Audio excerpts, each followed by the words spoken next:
Welcome everybody to First Church, Religious Science here in New York City. Welcome to all of you on our very large Zoom class. If you're here for the first time, I just invite you to keep coming back, keep listening. It all starts to make sense over time. I always say if you tune in regularly, you'll be building your consciousness and you will be increasingly healing your life.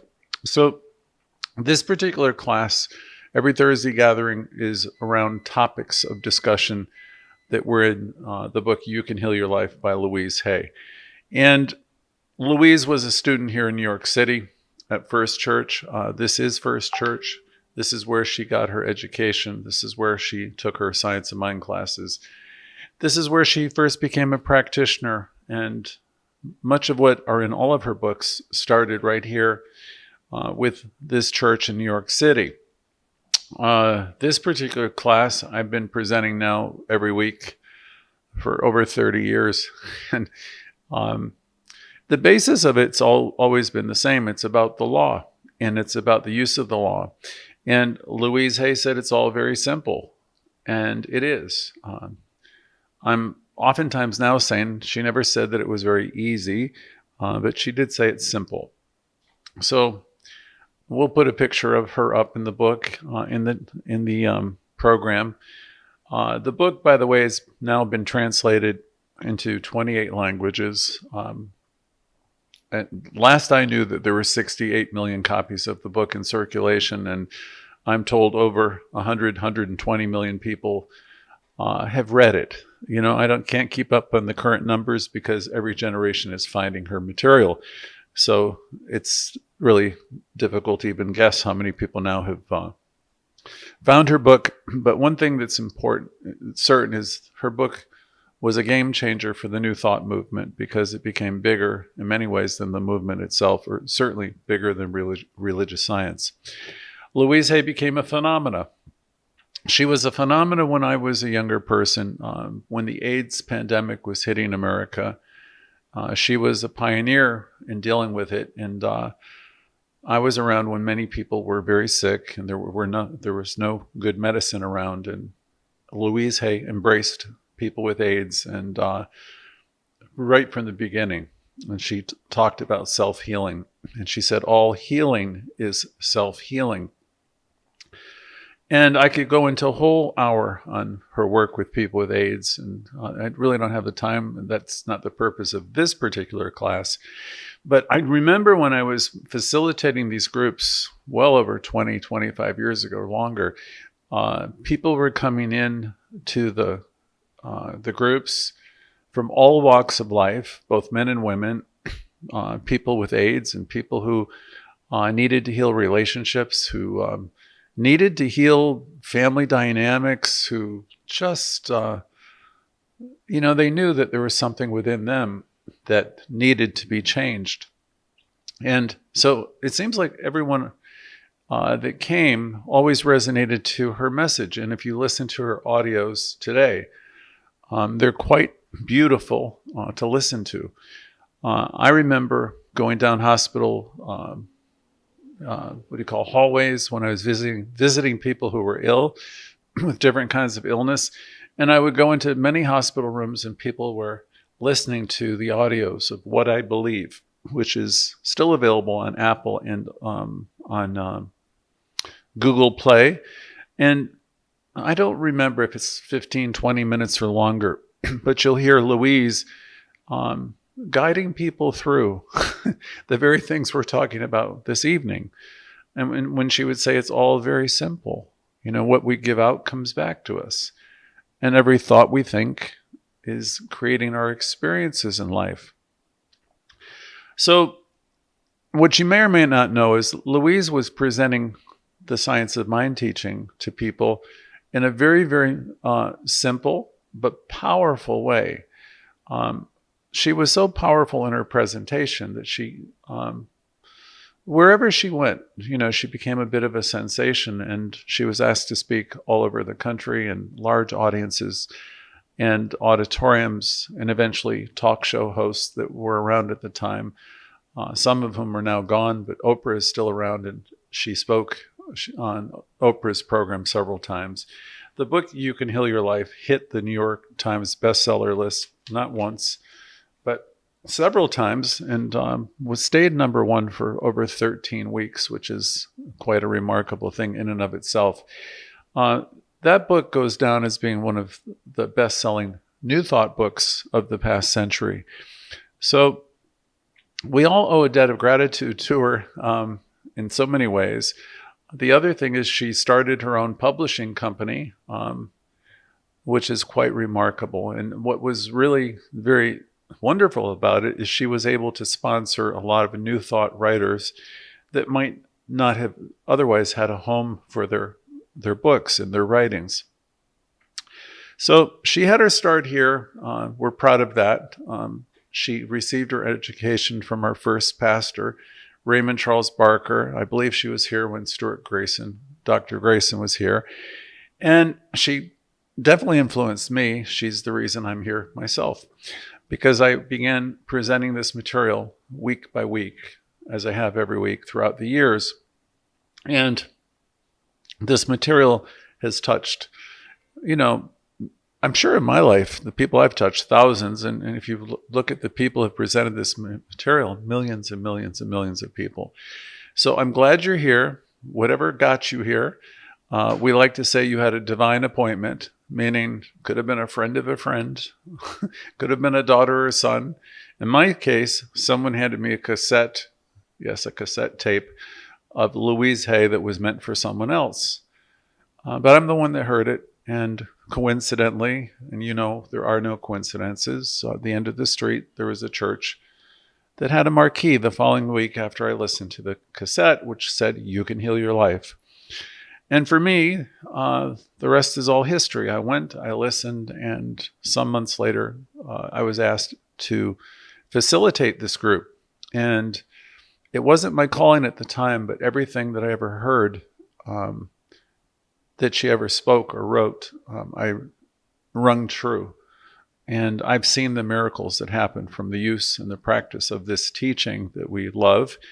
And the teaching is presented by Louise Hay in a way that's accessible to everybody, I believe. So that's one of the reasons I love her the most.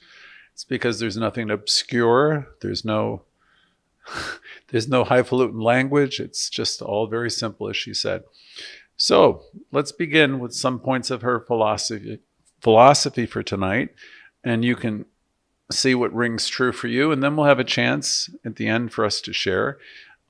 Thursdays, I usually ask, what has it been like being you this week? Because that inner dialogue, meaning the conversation you're having hour by hour throughout the week, is the conversation that is most important. It's the conversation that's creating your life. And as we say, you can heal your life. So let's start taking a look at some of these areas, and we'll bring up some of the points that Louise Hay brought up in her book. I next want to talk about affirmations and affirmative prayer, because many people don't know one from the other. So I'll try to explain that a little bit and help clear it up for us. Both are good. Let's start with that. Louise Hay used a lot of affirmations in her work. So let's start out by saying both affirmations and affirmative prayer treatments are powerful tools for personal growth and transformation and healing, especially in the practice of New Thought and metaphysical practices. Louise was a big, she made huge contributions to the whole field of affirmations and affirmative living. So let's break down the differences and the similarities. Affirmations are positive statements that are spoken or written that mean something to you. I mean, many of us use some of Louise Hay's affirmations. I know I did for years. And then it was suggested to me that I might create some of my own, and they might be more meaningful to me. So today I use my own. I use Louise Hay's. I use the ones I like. And I would suggest to you personally, find the ones that resonate to you the best. I always used to say, and I still love, I am supplied and supported. I think I've been saying that one for most of my adult life. When I was younger a lot, I would say, this is God in my life. And that would be anything and everything. Because I wanted to have that shift in consciousness where I would see whatever was going on, I would want to make myself see that this is not the end. This is not a problem, that there is a greater reality here. So that was effective for me. But what's effective for me may not be the best for another person. So that's why I really want to emphasize, choose the ones that work the best for you. Usually when people start using affirmations, they'll be writing it down in journals. They'll be writing them, putting them on sticky notes, on their refrigerators, on the screens to their laptops or monitors, refrigerators, just as reminders. We have a lot of built-in stuff within us, negatives, and we want to stomp them out. We had a talk once, ANT, automatic negative thought. We want to get rid of those automatic negative thoughts. And so one of the best ways to get rid of the negatives is to have a whole arsenal of positive things to say to ourselves when these other things pop their heads up. So an affirmation, again, is a positive statement, and you keep using them. You repeat them a lot, and you're going to assert a desired belief or a desired outcome. Like, I'm slim, I'm lovable, I'm lovable. So you're going to assert something that is something you want, a desired outcome, and you say it as though it's already true. So they're never in the future. It's not in the future I will have. We don't do it that way. You will say, I am whole, I am complete now. In this moment, in this new moment, I'm healthy, wealthy, and wise. I am good, I'm wonderful, I love myself the way I am. Those are all examples of affirmations. The purpose for saying affirmations is to reprogram the subconscious mind, because we have a lifetime of stuff. You've heard me do talks on the 4 agreements where we have the racket that's inside. We have the BS, the belief system. We have all that stuff inside coming from our family. So the affirmations are to help reprogram the subconscious mind. And we do that so we can replace these limiting beliefs with empowering ones. And we want to set up a specific intention or desired outcome. So these are the things, these are the reasons for using affirmations. Their characteristics are that they're simple. They're usually short, they're concise, and it makes them really easy to use. You can put them on your smartphones, you can program them and remind yourself with them. I've heard from this audience the countless ways people use affirmations, and all of them are wonderful. If they help you remember how wonderful you are, if they help you remember the truth of what you are, and that you are supplied and supported. So you repeat them. For them to be effective, affirmations are repeated frequently. So you want to embed them into your subconscious mind. If you want to have them be doubly effective or more effective, put a little feeling into the affirmation. Really effective affirmations are often charged with emotion, and if you do, it will intensify their impact. If I'm just saying something, I'm checking out, I'm not really paying attention, you can imagine that's not going to be quite as effective as if you bring yourself to a place where you can feel it. So here's a few examples. You might say, I am worthy of love and abundance in every area of my life. And you won't just say it, you want to say it till you feel it. I'm worthy of love and abundance in every area of my life. And say it till you connect with it and you feel it. And that'll make it more powerful. If you're wanting to learn about affirmative prayer, or what we used to call spiritual mind treatment or affirmative prayer treatment, that's a little bit more involved, but that's what we do. We certainly can teach it. We will teach it. I'll go over it briefly. If you were to go to the textbook, Ernest Holmes would say in the glossary regarding affirmative prayer, he'll say it's the time, the art, the method of ridding this negativity or this negation from our consciousness so that we can perceive the ever-presence, the omnipresence, so you can perceive it, know it, feel it. So think of that, the time, the art, the method of ridding this negativity, or what he called negation. So you could perceive that you live, move, and have your being in divine substance. So an affirmative prayer, time, art, method, to do a real affirmative prayer, it could take you a moment, it could take you an hour, it could take you a week. It doesn't matter the amount of time, but for you to do one and really know that you've done one, all these ingredients have to come to play. I have a definition for you. An affirmative prayer treatment is a structured, systematic practice that acknowledges the presence of Source, of God, universal intelligence, or whatever you want to call it. So it's a prayer designed for you to sense and feel and know the presence of Spirit. And the prayer process itself aligns your consciousness with the desired outcome. So it's a way of treating or addressing a particular concern or condition through a prayer process. And the purpose in doing a prayer treatment is to recognize and to align yourself with the universal power and intelligence.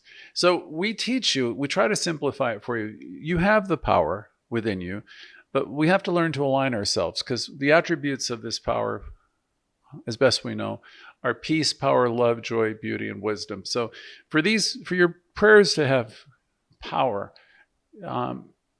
there needs to be a movement within us where we align ourselves with peace, power, love, joy, and beauty. We align ourselves with this power. And once we're in alignment, we've centered ourselves in this prayer process, then we declare a truth about any particular situation.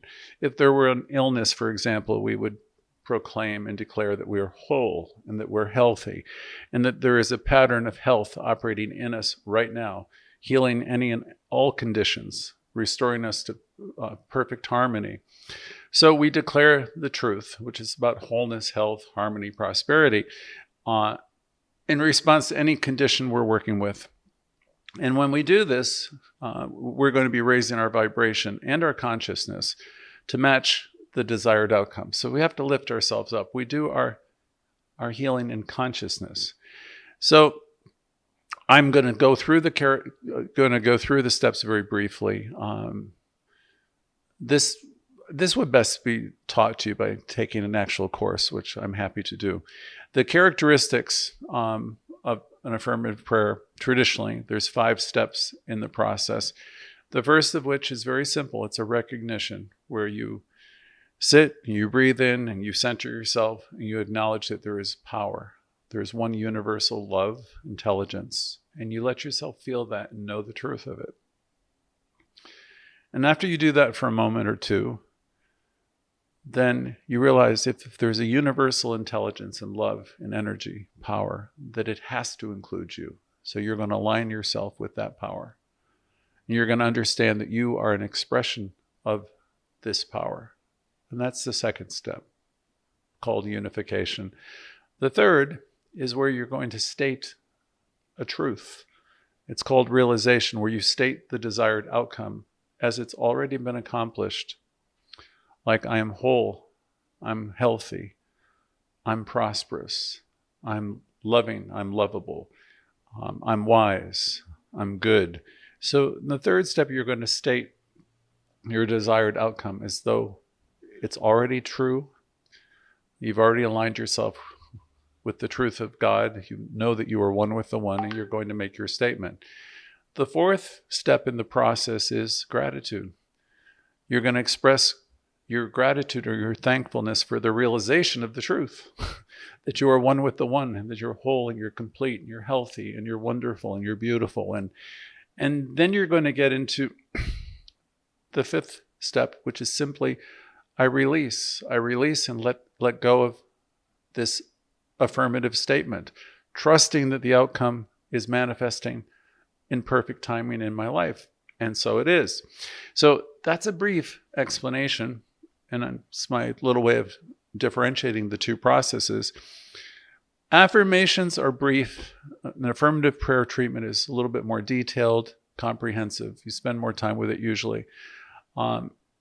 Affirmative prayer brings you to alignment, in the sense it emphasizes not just the desired outcome, but also it aligns you with the higher power. There's the affirmative prayer process. Part of the prayer process is where you align yourself with this inner power that you have, that we all have within us. As an example, I might say, I recognize the ever-present universal intelligence that flows through all things.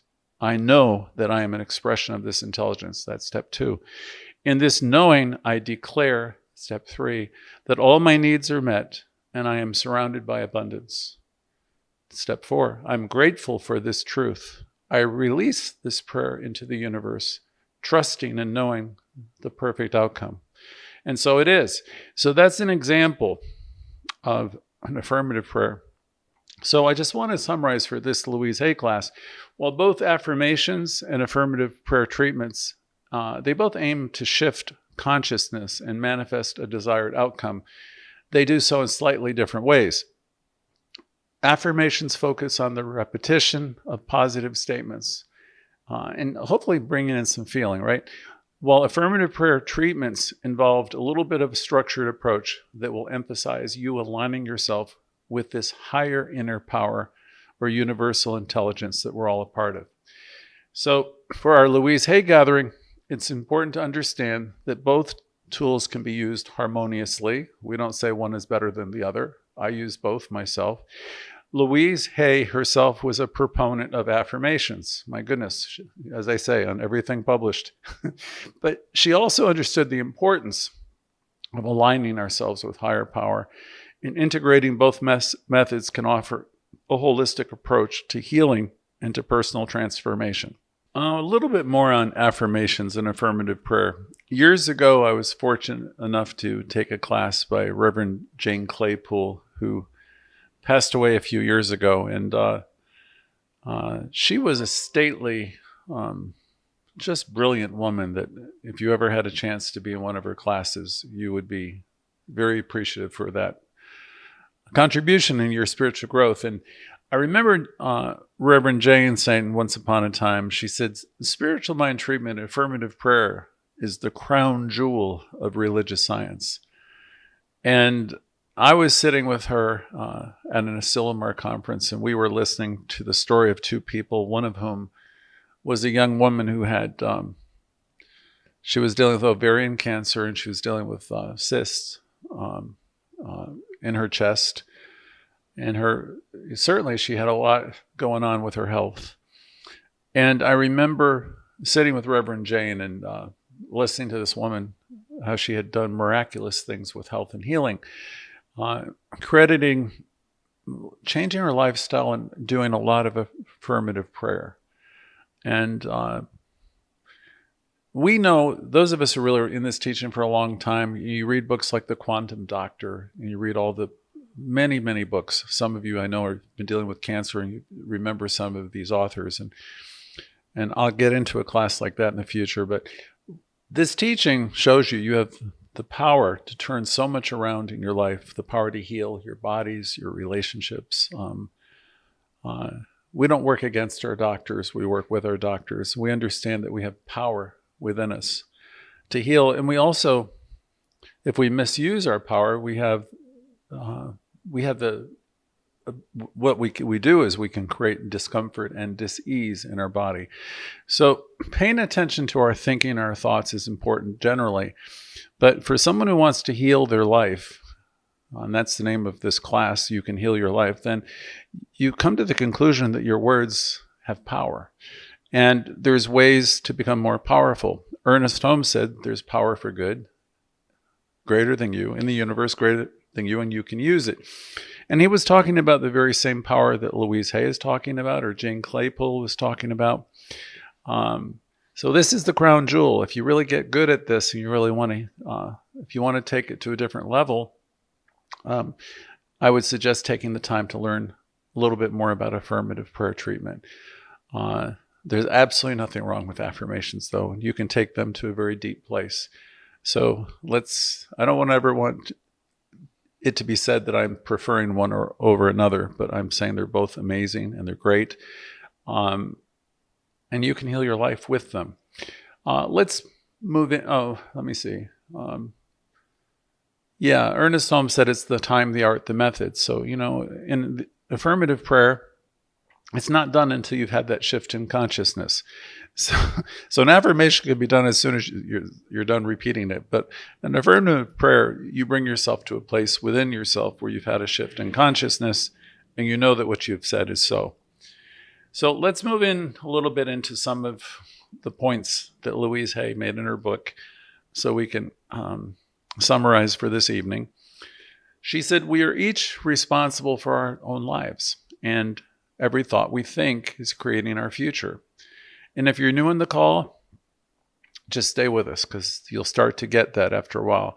I've characterized this in so many different classes in different ways. Sometimes I'll say, if you're a chronic worrier, if you're somebody like Chicken Little, the character which used to sing or cry out, "The sky is falling," if you're always worried about what's going to happen next, and you're doing some version of "Ain't It Awful" and "Poor Me," see, that's something you're putting out into the universe. And it's not that you're a bad person or anyone's right or wrong or good or bad. It's just, if a person's coming from a place of worry and fear, that sets in motion a whole bunch of things. It'll bring about undesired things. So in this teaching, you're free to turn all of that around. There's a song that I love that one of our singers sings. We're free to turn it around. So wherever you find yourself going into that type of "ain't it awful" or worry thing, you really want to stop it.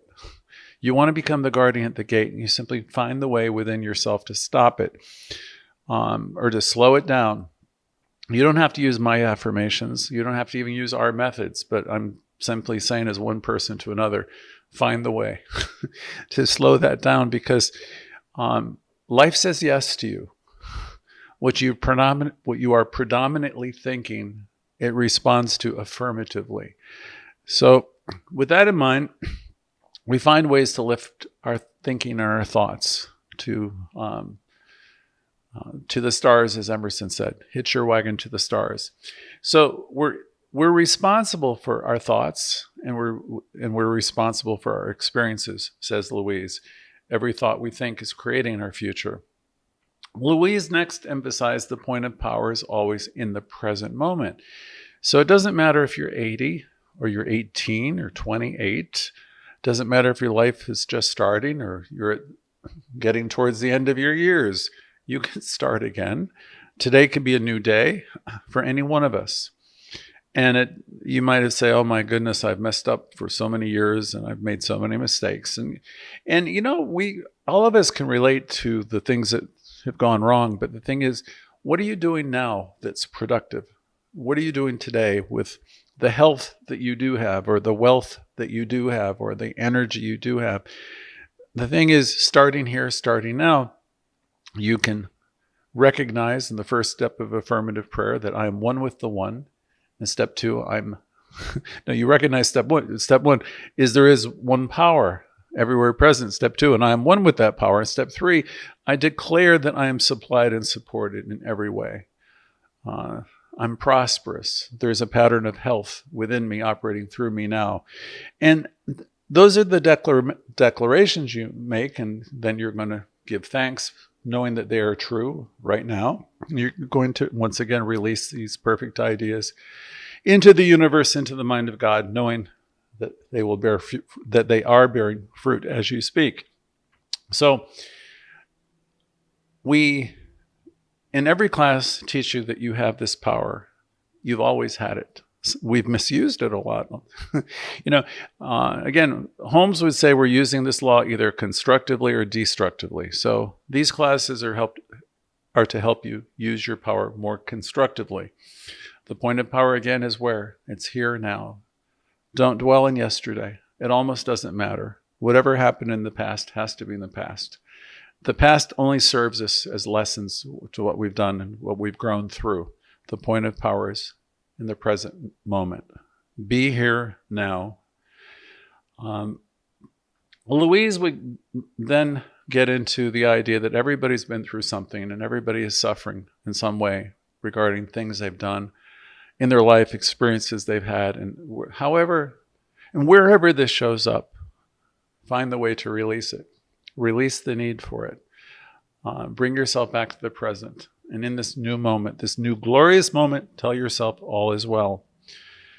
She also said, she's spoken to thousands and thousands of people, and she says in one way, shape, or form or another, everybody comes to the point where they don't feel like they're enough, or there's something flawed, there's something wrong with them, they're not good enough. And she would invite you to end that conversation, to replace any and all of those thoughts with something better, something more life-giving, something more expansive. So never, never, never criticize yourself. And wherever you find yourself being critical, stop. Stop in the name of love. Change that conversation around. I'll say, if it's a pattern that you have to learn from, sit with it. Ask the right questions. What you need to learn from this. But, after you do that, get about the business of ridding the negation. Taking the time, the effort of doing that, as Holmes said, so you can perceive again that it's all God, that you live, move, have your being in this wonderful energy we call spirit. So I'll skip through a few more of them. Louise warns us, not really warns us, but she tells us that resentment and criticism are the damaging patterns. If you're holding on to guilt, resentment, or any of that stuff, you're hurting yourself. And so her suggestion is find a way to stop it. I say in all my classes, it's never about the other person. When you're holding on to resentments, then ultimately it's your problem. I learned that from a very good therapist many years ago. She'd hand me the same card every week. And on the card was the question, whose problem is it? I hated that card.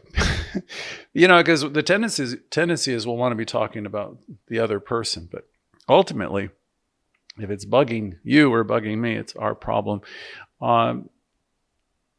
We get to a point in religious science where we become unflappable and we get to go with the flow with joy, grace, and ease. We don't take things personally. We refuse to be offended. So we next lean into Louise Hay's statement that we must release the past and forgive everybody. That's no small order. Release the past and we must forgive everyone. So how do we begin that? Well, we begin where we start, by loving ourselves. She said we must be willing to begin to learn to love ourselves and give ourselves unconditional love. I've listened to many of you on the calls in recent weeks, and I'm hearing you. You said when I was a child, I was taught not to speak, and now I need to speak. And, we're learning to find our voice and to find our creativity and learning to express ourselves. All of us are here to grow and to evolve and to flourish and to shine and not hide our light under any bushel. So we're encouraging you to, find the magic that's in you and express it and share it and be who you have come here to be. So the last little affirmation of Louise is for this evening is self-acceptance and self-approval. She said is the key to everything.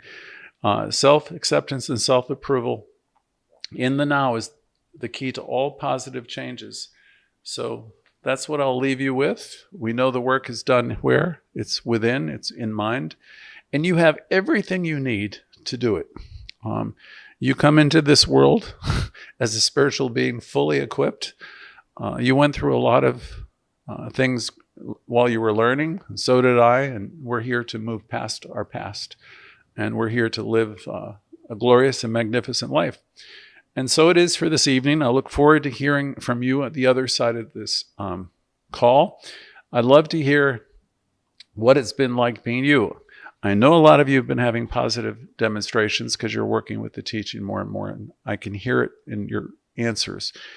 And if it doesn't make sense to you yet, all I will say is just keep tuning in. We're on 24 hours a day in so many places right now, so you can tune in around the clock. And we always love it when you're here with us live. So thank you. We'll see you in a moment.